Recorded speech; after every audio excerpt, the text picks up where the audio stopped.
Hello friends, English ಗ್ರಾಮರಲ್ಲಿ a and the ಇದು ಮೂರನ್ನು ಆರ್ಟಿಕಲ್ಸ್ ಅಂತ ಹೇಳ್ತೀವಿ. ಆರ್ಟಿಕಲ್ಸನ್ನು ಎರಡು ಟೈಪಲ್ಲಿ ನಾವು ಡಿವೈಡ್ ಮಾಡ್ತೀವಿ. ಮೊದಲನೇದು ಡೆಫಿನೆಟ್ ಆರ್ಟಿಕಲ್, ಎರಡನೇದು ಇಂಡೆಫಿನೆಟ್ ಆರ್ಟಿಕಲ್. ದ ಅನ್ನೋದು ಡೆಫಿನೆಟ್ ಆರ್ಟಿಕಲ್, ಎ ಆ್ಯನ್ ಅನ್ನೋದು ಇಂಡೆಫಿನೆಟ್ ಆರ್ಟಿಕಲ್ಸ್. ನೌನ್ಗಳ ಮುಂದೆ ನಾವು ಆರ್ಟಿಕಲ್ಸನ್ನು ಉಪಯೋಗಿಸ್ತೀವಿ. ಮೊದಲನೇದಾಗಿ ಎ ಮತ್ತು ಆ್ಯನ್ನ ಒಂದು ಅಂತ ಹೇಳೋಕೆ ನಾವು ಯೂಸ್ ಮಾಡ್ತೀವಿ. A pen, a paper, a book, an apple, an orange, an ink pot. ಯಾಕೆ ನಾನು a pen, a book, a paper or an apple, an orange, an ink pot ಅಂತ ಹೇಳಿದೆ? ಸೊ ಇಂಗ್ಲೀಷ್ ಅಕ್ಷರಮಾಲೆಯಲ್ಲಿ 26 ಲೆಟರ್ಸ್ ಇದೆ ಅನ್ನೋದು ಎಲ್ಲರಿಗೂ ಗೊತ್ತೇ ಇದೆ. ಸೊ ಅದನ್ನು ನಾವು ಎರಡು ಥರ ಡಿವೈಡ್ ಮಾಡ್ತೀವಿ. ಒಂದು ವೋವಲ್ಸ್ ಅಂತ, ಇನ್ನೊಂದು ಕಾನ್ಸನೆಂಟ್ಸ್ ಅಂತ. ಸೊ ವೋವಲ್ಸ್ ಅಂದರೆ A E I O you. A E I O you ಅನ್ನೋದು ವೋವಲ್ಸ್. ಬಾಕಿ ಮಿಕ್ಕಿರುವ ಲೆಟರ್ಸ್ ಎಲ್ಲ ಕಾನ್ಸನೆಂಟ್ಸ್. ಕನ್ನಡದಲ್ಲೂ ಕೂಡ ಇದೆ ತಾನೇ. ಸ್ವರಾಕ್ಷರಗಳು, ವ್ಯಂಜನಾಕ್ಷರಗಳು ಕೇಳೇ ಇರ್ತೀರಲ್ವಾ? ನೀವು ಸಣ್ಣ ಮಕ್ಕಳಿಂದನೇ ಕಲ್ತೇ ಇರ್ತೀರ ಅಕ್ಷರಗಳು ಯಾವುದು, ವ್ಯಂಜನಾಕ್ಷರಗಳು ಯಾವುದು ಅಂತ. ಸೊ ವವಲ್ಸ್ ಅಂದರೆ ಸ್ವರಾಕ್ಷರಗಳು, ಕಾನ್ಸನೆಂಟ್ಸ್ ಅಂದರೆ ವ್ಯಂಜನಾಕ್ಷರಗಳು. ಸೊ ಕನ್ನಡದಲ್ಲಿ ಹೇಳಬೇಕಂದ್ರೆ ಆ ಇಂದ ಆವರೆಗೂ ಸ್ವರಾಕ್ಷರಗಳು, ಕ ಖ ಕ ಕ ಖ ಗ ಗ ಚ ಛ ಜ ಝ. ಸೊ ಳ ಹಾವರೆಗೂ, ಸೊ ಕ ಇಂದ ಳ ಹಾವರೆಗೂ ಇರೋದು ವ್ಯಂಜನಾಕ್ಷರಗಳು. ಸೊ ಎಲ್ಲಿ ನಾವು ಆ್ಯನ್ ಅಂತ ಆ್ಯಡ್ ಮಾಡಿರ್ತೀವಿ, ಸೊ ಅದರ ನೆಕ್ಸ್ಟಾಗಿ ಬರುವ ನೌನ್ ಯಾವಾಗಲೂ ಸ್ವರಾಕ್ಷರದ ಶಬ್ದದಿಂದ ಶುರುವಾಗುವಂಥದ್ದಾಗಿದ್ದರೆ ಮಾತ್ರ ನಾವು ಅದರ ಮುಂದೆ ಆ್ಯನ್ ಅಂತ ಸೇರಿಸ್ತೀವಿ. ಫಾರ್ ಎಕ್ಸಾಂಪಲ್, ಆ್ಯನ್ ಆ್ಯಪಲ್ ಅಂತ ಹೇಳಿದೆ. ಸೊ ಆ್ಯಪಲ್ ಆ ಅಂತ ಬರ್ತಿದೆಯಲ್ವಾ? ಸೊ ಆ ಅನ್ನೋದೇನು? ಸ್ವರಾಕ್ಷರದ ಶಬ್ದ ತಾನೇ, A E I O you. So A ಅನ್ನೋದು ಆ ಅಂತ ಸೂಚಿಸುತ್ತೆ ಅಲ್ವಾ? ಅದೇ ಥರ ಇ ಅಂತ ಇಂಗ್ಲೀಷಲ್ಲಿ ಬರುವ ಇ ಅನ್ನೋದು ನಾವು ಕನ್ನಡದಲ್ಲಿ ಎ ಅಂತ ಸೂಚಿಸುತ್ತೆ. ಸೊ ಎಲಿಫ್ಯಾಂಟ್, ಬಟ್ ಈ ಲೆಟ್ರ್ ಇದೆ, ಎಲಿಫ್ಯಾಂಟ್ ಅಂತ ಹೇಳ್ತೀವಿ. ಸೊ ಎ ಇ ಆಯಿತು. ಐ ಅನ್ನೋದು ಇಂಗ್ಲೀಷಲ್ಲಿ ಬರುವ ಐ ಅನ್ನೋದು ನಾವು ಕನ್ನಡದಲ್ಲಿ ಹೇಳುವಾಗ ಇ ಅಂತ ಹೇಳ್ತೀವಿ ಅಲ್ವಾ? ಇ ಅಂತ ಉಪಯೋಗಿಸ್ಬೋದು. ಸೊ ಇಂಕ್ ಪಾಟ್ ಐಯಿಂದ ಸ್ಟಾರ್ಟ್ ಆಗುತ್ತಲ್ವಾ? ಅದೇ ಥರ ಎ ಇ ಐ ಓ ಅನ್ನೋದು ಆರೆಂಜ್, ಓ ಅಂತ ಹೇಳ್ತೀವಿ. ನೆಕ್ಸ್ಟ್ ಯು ಅನ್ನೋದು ನಾವು ಅಪ್ಪರ್ ಅಂತೆಲ್ಲ ಹೇಳ್ತೀವಲ್ಲ, ಯು ಅಪ್ಪರ್, ಆ ಅಂತ ಹೇಳ್ತೀವಿ. ಸೊ ಈ ಥರ ಈ ಸೌಂಡ್ ಬರುತ್ತಲ್ವಾ, ಈ ಎ ಇ ಐ ಒ ಯುಗೆ ಸೌಂಡ್ ಏನು ಬರುತ್ತೆ, ಸೊ ಅದರ ಆಧಾರದ ಮೇಲೆ ನಾವು ಏನೋ ಆ್ಯನೋ. ಆ್ಯನ್ ಆ್ಯಕ್ಚುಲಿ ನಾವು ಈ A E I O U ಸೌಂಡಿಗೆ ನಾವು ಆ್ಯನ್ ಮಾತ್ರ ಹಾಕೋದು. ಬಾಕಿ ರಿಮೈನಿಂಗ್ ಬರೋದು ಯಾವುದ್ಯಾವುದು ಕಾನ್ಸನೆಂಟ್ ಸೌಂಡ್ಸ್ ಅಂದರೆ ಬಿ ಇರಲಿ, ಇಲ್ಲಾಂದರೆ ಡಿ ಇರಲಿ, ಎಫ್ ಇರಲಿ. ಸೊ ಇದೆಲ್ಲ ನಾವು ಅದರ ಮುಂದೆ ನಾವು ಎ ಅನ್ನು ಹಾಕ್ತೀವಿ. ಸೊ ಅದು ಯಾವ್ದು ಅಂತ ಎಕ್ಸಾಂಪಲ್ಸನ್ನು ನೋಡೋಣ. A pen, a book, a paper, A bench, A car. So ಈ ಥರ ಈ ಯುನಲ್ಲಿ ಕೆಲವೊಂದು ಕನ್ಫ್ಯೂಸಿಂಗ್ ಫ್ಯಾಕ್ಟರ್ಸ್ ಇದೆ. ಅದು ಯಾವ್ದು ಅಂತ ನಾವು ನೋಡೋಣ. ಅಂದರೆ ಅದರ ಶಬ್ದದಲ್ಲಿ ಬರುವ ಕೆಲವೊಂದು ಕನ್ಫ್ಯೂಸಿಂಗ್ ಫ್ಯಾಕ್ಟರ್ಸ್ ಇದೆ. ಸೊ ಅದು ಯಾವುದು ಅಂತ ನೋಡೋಣ. An umbrella, an ulcer, an uncle. So ಇದರಲ್ಲೆಲ್ಲ ಪ್ರಾಬ್ಲಮ್ ಇಲ್ಲ, ಯಾಕಂದರೆ ಅಂಕಲ್ ಆ ಅನ್ನೋ ಸ್ವರ ಕೇಳ್ತಾ ಇದೆ. ಆ ಅನ್ನೋದು ಏನಾಗುತ್ತೆ, ಸ್ವರಾಕ್ಷರಗಳಿಗೆ ಬರುತ್ತೆ ಅಲ್ವಾ? ಎ ಅನ್ನೋದನ್ನು ಸೂಚಿಸುತ್ತೆ. ಸೊ ಅದಕ್ಕೆ ನಮಗೆ ಇಲ್ಲಿ ಪ್ರಾಬ್ಲಮ್ ಇಲ್ಲ. ಬಟ್ ಪ್ರಾಬ್ಲಮ್ ಎಲ್ಲಿ ಬರೋದು ಅಂದರೆ ಯೂನಿಯನ್, ಯೂನಿಫಾರ್ಮ್, ಯೂನಿವರ್ಸಿಟಿ. ಸೊ ಇಲ್ಲಿ ಉಚ್ಚಾರಣೆ ಏನಂತ ಬಂತು? Union, uniform, university. So yeah ಅನ್ನೋದು ಕನ್ನಡದಲ್ಲಿ ನಾವು ಯಾ ಅನ್ನೋದು ಬಂತು. ಸೊ ಯಾ ಅನ್ನೋ ಅಕ್ಷರ ಯಾವುದು? ಅದು ವ್ಯಂಜನಾಕ್ಷರ. ಸೊ ವ್ಯಂಜನಾಕ್ಷರ ಬರುವಾಗ ನಾವು ಎ ತಾನೇ ಯೂಸ್ ಮಾಡಬೇಕು. ಬಟ್ ಇಲ್ಲಿ ಯು ಇದೆ ಅಂತ ಹೇಳಿ ನಾವು ಆ್ಯನ್ ಹಾಕಬಾರ್ದು. ಯುನ ನಾವು ಉಚ್ಚಾರ ಮಾಡೋದು ಯಾವ ಥರ? ಯು ಅಂತಾನೆ, ಯೂನಿವರ್ಸಿಟಿ ಅಂತ. ಸೊ ಯು ಅನ್ನೋದು ಯಾ ಅಕ್ಷರ ವ್ಯಂಜನಾಕ್ಷರ ಆಗಿದ್ದರಿಂದ ನಾವಿಲ್ಲಿ ಎ ಅನ್ನು ಹಾಕ್ತೀವಿ. ಮುಂಚೆ ಹೇಳಿದ ಥರ ಎ ಅನ್ನೋದು ಕಾನ್ಸನೆಂಟ್ ಶಬ್ದಗಳು ಶುರುವಾಗೋಕ್ಕಿಂತ ಮುಂಚೆ ನಾವು ಎನ ಯೂಸ್ ಮಾಡ್ತೀವಿ. ಕಾನ್ಸನೆಂಟ್ಸ್ ಶಬ್ದಗಳಂದರೆ ಕ್ಯಾಟ್ ಇರ್ಬೋದು, ಅದೇ ಥರ ಬುಕ್ ಇರ್ಬೋದು, ಇಲ್ಲಾಂದರೆ ಬೆಂಚ್ ಇರ್ಬೋದು, ಟೇಬಲ್ ಇರ್ಬೋದು, ಡೆಸ್ಕ್ ಇರ್ಬೋದು. ಸೊ ಇದೆಲ್ಲ ಕಾನ್ಸನೆಂಟ್ ಸೌಂಡ್ಸ್ ಅಲ್ವಾ?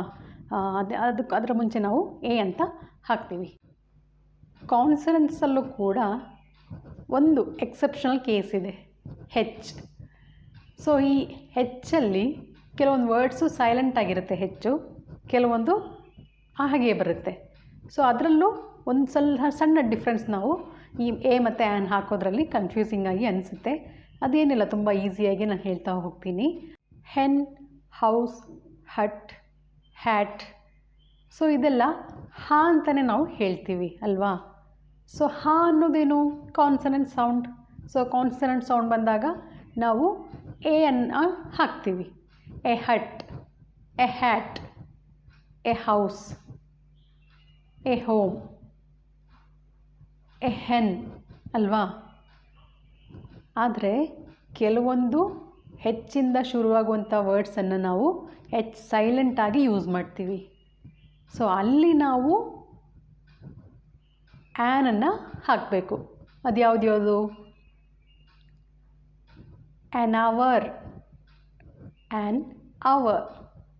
ಆ್ಯಕ್ಚುಲಿ ಅವರ್ ಅಂದರೆ ಗಂಟೆ ಅಲ್ವಾ. ಸೊ ಅವರ್ನ ನಾವು ಹೇಗೆ ಬರೆಯೋದು? HOUR ಅಂತ.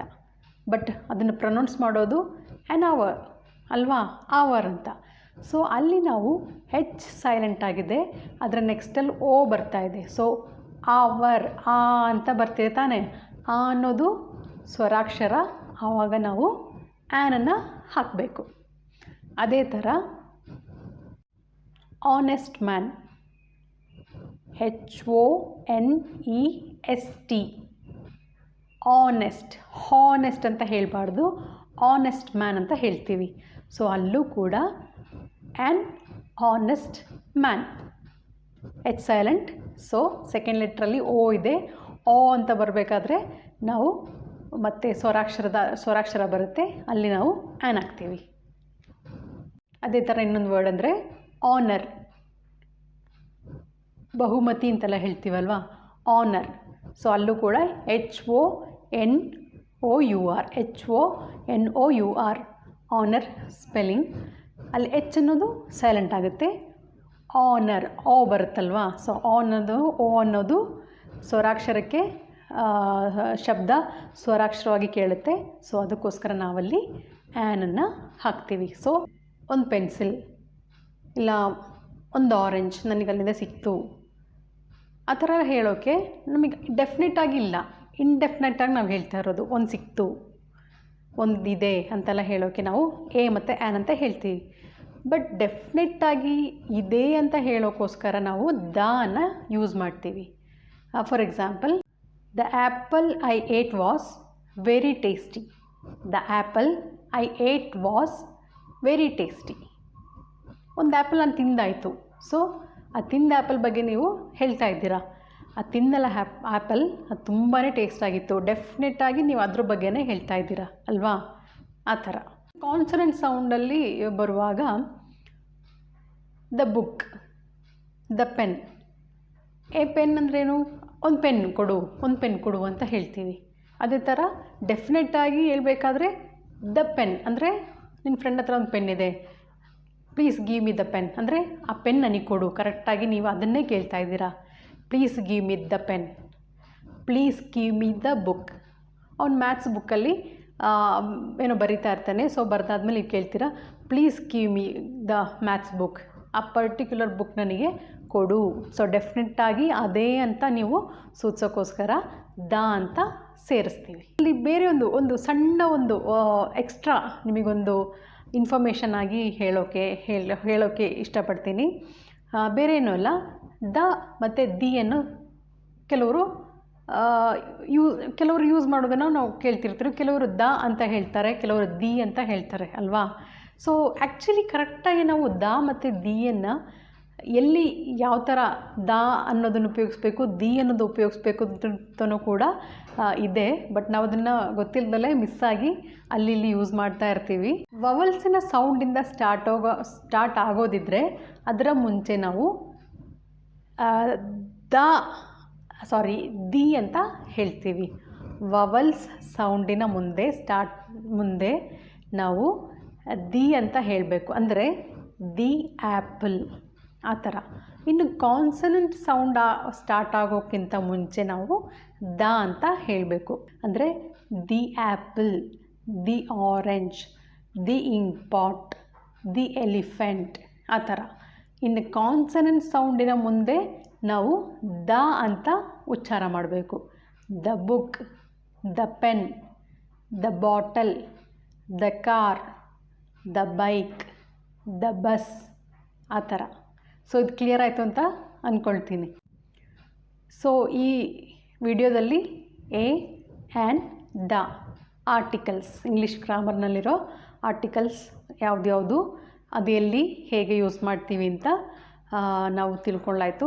ಸೊ ನಿಮಗೇನಾದರೂ ಡೌಟ್ ಇದ್ದರೆ ನೀವು ಮೆಸೇಜ್ ಮೂಲಕ ಕೇಳಿ ಈಸಿಯಾಗಿ ಕಲಿತಾ ಹೋಗಿ. Thank you for watching. Bye.